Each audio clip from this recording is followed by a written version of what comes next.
Finding the courage to change. What is humility? As I work on my recovery, I'm starting to recognize that I misunderstood many emotional words.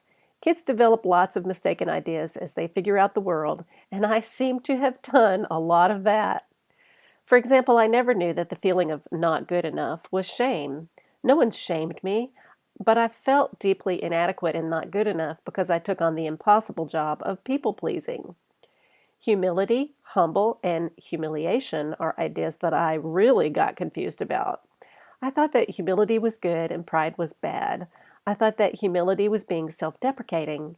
I pushed away praise, even when it was earned and desired. In order to be humble, I had to deny that I was deserving of recognition. In my mind, humility felt a lot like humiliation. Don't get the big head. As you can guess, I felt like I failed at humility too. I liked being praised and recognized. I liked rewards.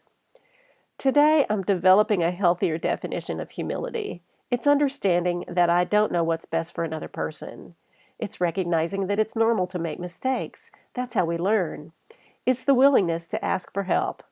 Humility is also trusting in my higher power. I can turn most situations over to my higher power. There's something greater than myself in charge. I can relax and focus on my own work. I have power over myself. I can fix my mistaken ideas and develop new ones.